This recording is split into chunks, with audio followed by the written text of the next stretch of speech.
everything about the Dark type. Let's get into it. So let's start off with what the Dark type is weak to. This Umbreon here would not appreciate any moves from, say, a Bug type, a Fighting type, or added in 6th gen, the most recent generations, of Fairy type, like Granbull. Now, with the addition of Fairy types, the Dark type was hindered both offensively and defensively. But on the defensive side, Dark types are immune to Psychic and resist both Ghost as well as Dark. Next, let's check out what they're strong against. This Weavile here can hit super effective on Psychic types as well as Ghost types, like Slowbro and Duskull. Next up, let's check out some fun facts. Currently, there are 51 Dark types in the game, with their highest stat being Attack, on average of 94.8, and Dark was added in Generation 2 to hinder Psychic types, and currently it is the only type in the game not to have a gym specified for it. In Generations 1 through 3, Dark was special before the physical and special split. All moves before Generation 4 were changed into a physical move, like Bite, Crunch, and Pursuit. However, that doesn't mean that all the moves in Generation 4 of the Dark type were physical. Things like Dark Pulse were also added. And right now there are 3 abilities that are affected by Dark type moves. Dark Aura, which powers up each Pokemon's Dark type move. Justified, which boosts the attack stat when it's hit by a Dark type move. And Rattled, which raises the speed by 1 stage upon being hit by a Dark, Ghost, or Bug type move. Next up, let's check out the best and the worst of the Dark types. The best, coming in at a base combined stats of 670, is Mega Tyranitar. This thing is absolutely monstrous. When it became Mega and added another 100 base stats onto it, it's crazy.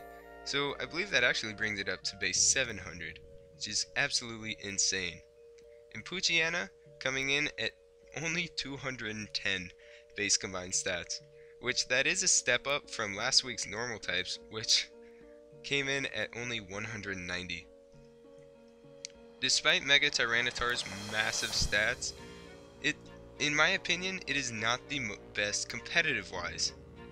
That title would go to none other than Weavile.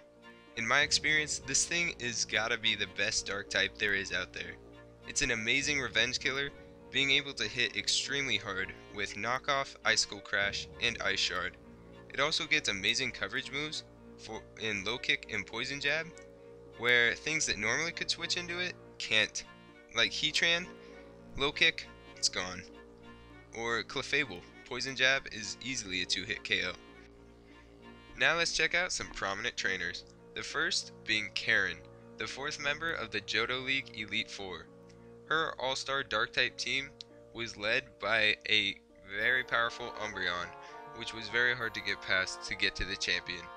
Next up in Generation 3 was Sydney, with his ferocious Absol, which later became Mega in Oris. And finally, in Black and White and Black and White 2, was Grimsley, with his Bisharp that could punch holes through people's team. These 3 prominent trainers all appeared in 2 different games. Karen being in Gold and Silver, as well as Heart Gold and Soul Silver. Sydney being in Ruby and Sapphire, as well as Omega Ruby and Alpha Sapphire, and Grimsley being in Black and White and Black and White 2. Now here are some notable competitive moves. The damaging moves are Knockoff, Sucker Punch, Dark Pulse, and Pursuit. Knockoff is amazing, with a base 130 power if the opposing Pokemon is carrying an item. This move is great because it hinders the opposing Pokemon by removing its item as well as just hitting super hard. It's extremely hard to predict, or not hard to predict, but extremely hard to switch into, and an easy move for beginning trainers to use. Sucker Punch is currently the only priority Dark type move out there without the use of Prankster. Now Sucker Punch is priority, but it can only hit if the opposing Pokemon makes a move to hit you, if that makes sense. So let's say if the opposing Pokemon sets up a substitute, Sucker Punch will fail, and then you'll be in for a world of hurt. Dark Pulse is right now the most reliable and most powerful special Dark type move. Pursuit is very unique in that it traps the opposing Pokemon. If it tries to switch out, its power doubles and hits the Pokemon that's in play right then. Next up are setup moves in Nasty Plot and Hone Claws. Nasty Plot will raise the special attack by 2 stages, setting up for that powerful Dark Pulse. In Hone Claws, it increases the attack stage by 1 as well as the accuracy stage by 1, making way for moves like Stone Edge and Hustle Iron Head or whatever Durant wants to carry to hit basically 100% of the time. And finally is Taunt, another very unique move. There's a trend here. Dark type moves are very unique. Taunt doesn't allow the opposing Pokemon to use a non-damaging move, meaning that it has to hit you with a damaging move. Now this may seem very weird for, like, why would you want the opposing Pokemon to hit you? But in competitive play, this blocks opposing mons from healing, setting up rocks, defogging, setting up like with Nasty Plot or Hone Claws, and really is just a great move.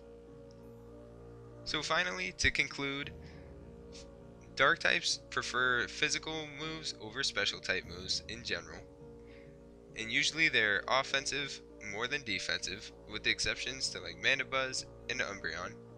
Knockoff is possibly the best move in the game, being able to knock off an opposing Pokemon's item and just hitting extremely hard.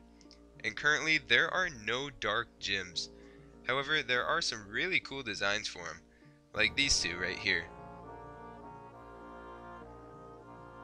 So thank you guys so much for watching my video on everything about dark types. If you thought that I didn't cover something about them, go ahead and let me know in the comments down below. If you like this video, hit up that like button. And to see more, click subscribe and join the sub club. As well as leave a comment if you want to see your favorite type featured in the next video. Thank you guys so much for watching. I hope you enjoy the rest of your day. See ya!